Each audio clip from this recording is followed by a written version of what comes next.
Hello doctors, welcome to my YouTube channel.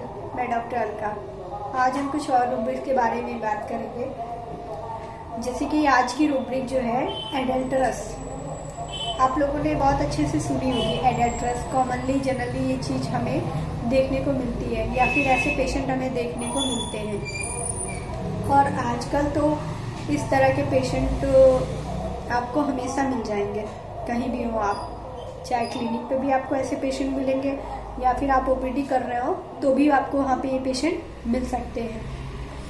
अब इन सारे चीज़ों को हमें समझना कैसे होगा कि एडल्टरस हम किसे बोलेंगे।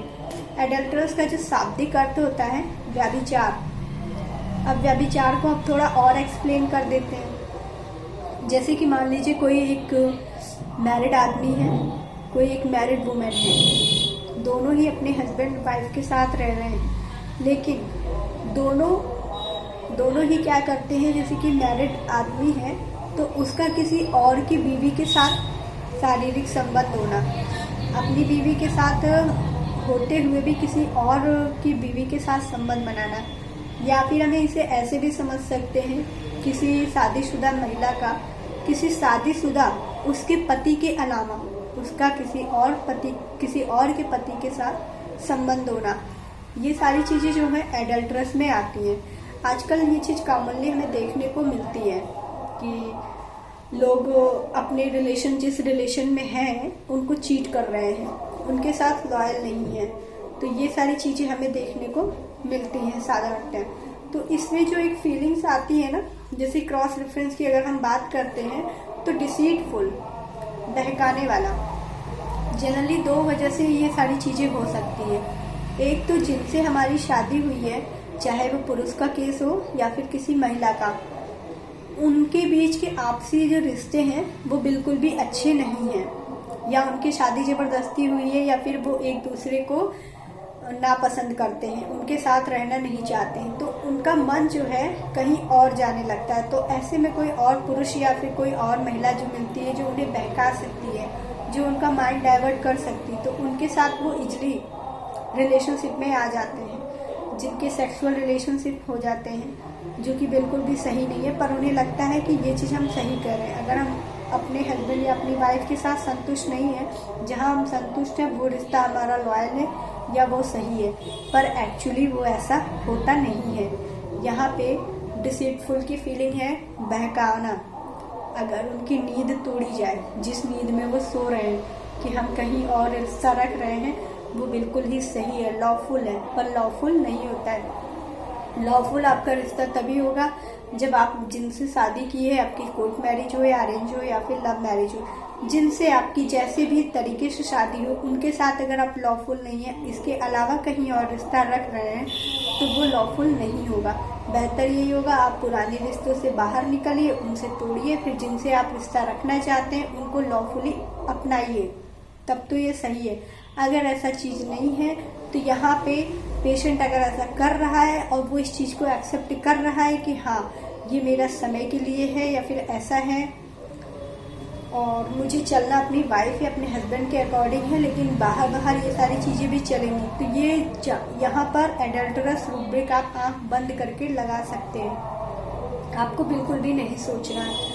और यहाँ पे आपको एक रूब्रिक और मिलेगी, सब रूब्रिक, लव परवर्सिटी, जो कि फॉल्स लव होता है। लोगों को लगता है कि ये सही लव है, पर ऐसा नहीं है। वो आपके हस्बैंड या वाइफ से जो चीज़ आपको मिलनी चाहिए, इज्जत हो, सम्मान हो, प्यार हो, केयर हो, वो अगर नहीं मिल रही है, कहीं और से मिल रही है, आपको वो अच्छा लग रहा है, उसके साथ आप रिश्ते रख रहे हो, लेकिन लॉफुल तरीके से नहीं रख रहे हो, बिल्कुल भी सही तरीके से नहीं रख रहे हो, तो ये आपका फॉल्स लव है।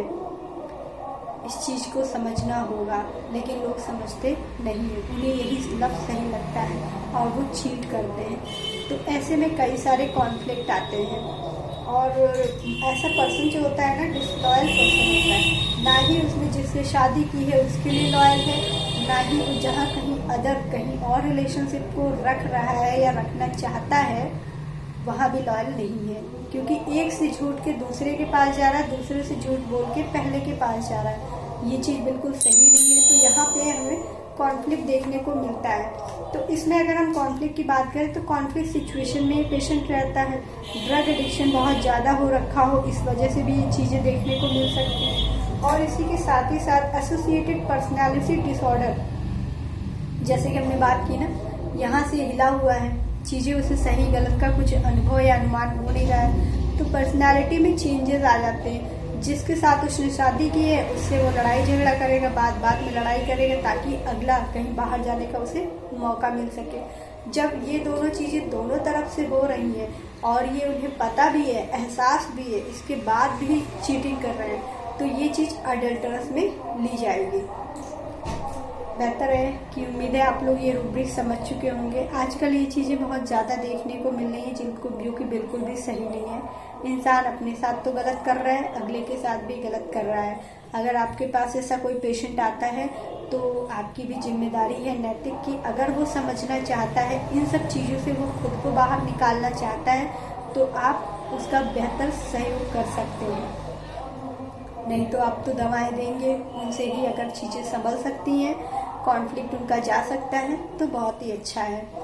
अब हम बात करते हैं अगली रूब्रिक जो है एडवाइस। सुनने में ही पता चल रहा है एडवाइस यानी कि सलाह फ्रॉम अदर्स। ये अपनी चीज़ों को लेके कॉन्फिडेंट नहीं होता है, दूसरों से सलाह मांगता है। ऐसा पेशेंट आपके पास आएगा तो वो ये नहीं कहेगा कि मैं दूसरों से सलाह मांगता हूँ, वो ये कहता है मेरे पास कोई सिचुएशन आ जाती है तो मुझे समझ नहीं आता मैं उसे हैंडल कैसे करूँ, तो मैं लोगों से पूछता हूँ कि तुम बताओ मैं क्या करूँ, तुम बताओ मैं क्या करूँ।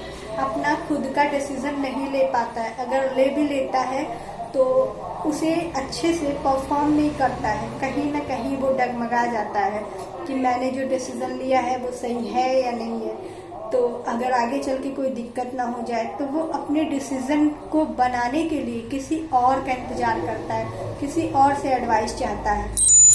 ऐसे पेशेंट में हमें दो चीज़ें कॉमनली मिलती हैं। कॉन्फिडेंस, वांट ऑफ सेल्फ, मतलब कहने का है कि इसके अंदर कॉन्फिडेंस की कमी होती है, खुद के अंदर कॉन्फिडेंस की कमी होती है, खुद का डिसीजन मेकर नहीं होता है, इसे हमेशा दूसरों से एडवाइस चाहिए होती। तुम बताओ मैं क्या करूं, यहाँ पे मुझे क्या करना चाहिए, ये सिचुएशन आ गई इसको मैं कैसे हैंडल करूं, खुद ये कोई चीज़ नहीं कर पाता है। तो अगर हम कॉन्फिडेंस रूब्रिक में जाकर देखते हैं तो यहाँ भी हमें देखना है कि want of self, confidence, want of self, खुद में इसे कॉन्फिडेंस की ज़रूरत है, इसलिए जो मेन रूब्रिक आई है advice from others.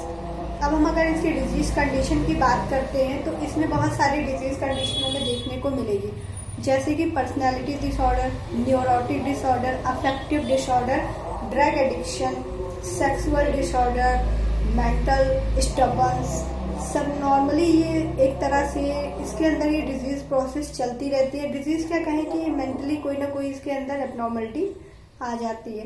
Behaviour disorder, तो ये चीज़ ज़्यादातर देखने को मिलती है, अपने डिसीजन ये खुद नहीं ले पाता है, ठीक है।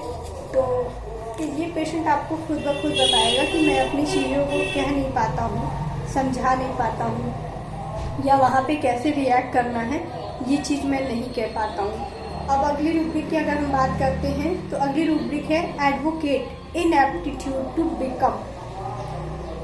समझ रहे हैं एडवोकेट का काम क्या होता है, आप बिल्कुल ध्यान से समझिएगा। जैसे एडवोकेट होता है किसी एक आर्गुमेंट पे अगर आ जाता है, अपने किसी एक पॉइंट को रख देता है तो उसे वो हमेशा सही प्रूव करता है।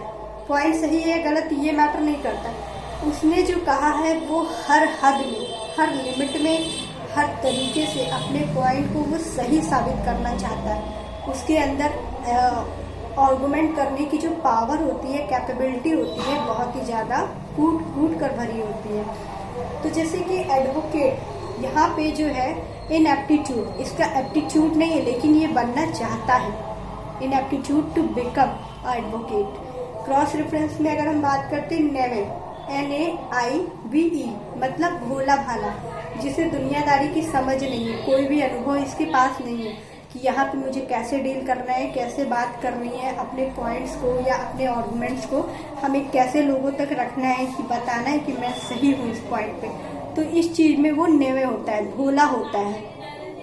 अगर हम इस चीज़ की बात करें तो अपने आर्गुमेंट्स को वो सही साबित नहीं कर पाता है, दो